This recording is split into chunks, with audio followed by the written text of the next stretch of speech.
এখন আপনাদেরকে একটি ভিডিও দেখাবো যে সমাজ ব্যবস্থা কোথায় চলে গেছে। এই মেয়ে, এই কি নাম তোমার? নাম বলো। হ্যাঁ, হীরামণি।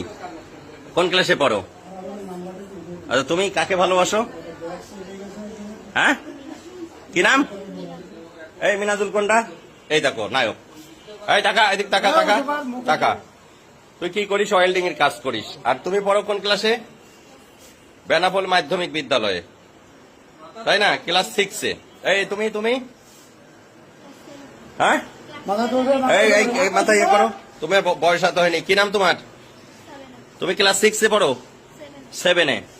তো তোমার সম্পর্ক এই ছেলের সাথে, ও ক্লাস 7-এ পড়ে। এই দেখেন ব্যাগ বক্সা, বাসা বাড়ি থেকে এই যে স্বর্ণালঙ্কার সবকিছু নিয়ে, টাকা পয়সা নিয়ে, হ্যাঁ তারা হচ্ছে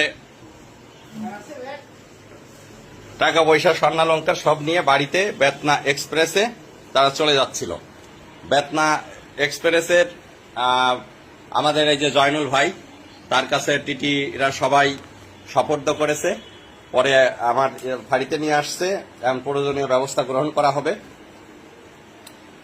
ছবিটা একটু করে ধরো একবার সবাই। এটা অবশ্যই অভিভাবকরা এই মুহূর্তে আসবে। অভিভাবকদের আসার পরেই আমরা আইনগত ব্যবস্থা যেটা হয়। খুবই দুঃখজনক এই সমাজ ব্যবস্থা কোথায় চলে যাচ্ছে। সন্তান আমারও আছে, আপনারও আছে। সন্তানদের প্রতি আসলে অভিভাবকদের খেয়াল রাখার পরেও সম্ভব হয়ে ওঠে না সবার। ওই একটা মেয়ের বাবা থাকে বিদেশ, আর এটা ক্লাস 7-এ পড়ে, তারা একই স্কুলে পড়ে, আর একটা ওয়েল্ডিং এর কাজ করে, খুবই অল্প বয়স্ক, যেটা মানে ভাবা যায় না। তারা অলরেডি বাড়ি থেকে পালায়ে তারা হচ্ছে এখন চলে যাচ্ছে। কোথায় ওর উদ্দেশ্য ছিল? কোথায়? এই খুলনা। কোথায় খুলনায় যায়? কি উদ্দেশ্য ছিল বল দিনি?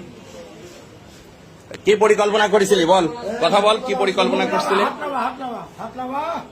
কি পরিকল্পনা করছিলি? যাই কি বাসা ভাড়া নিয়ে থাকবে এরকম একটা চিন্তা ভাবনা? তো বিয়ে হয়? তোদের বয়স হয়েছে, বিয়ে হইতো? বল। অযথা তো পুলিশকে তোরা হয়রানি করতি। যাই হোক ভিউয়ার্স, এই হচ্ছে সমাজের অধঃপতন। ভালো থাকবেন সবাই। আসসালামু আলাইকুম।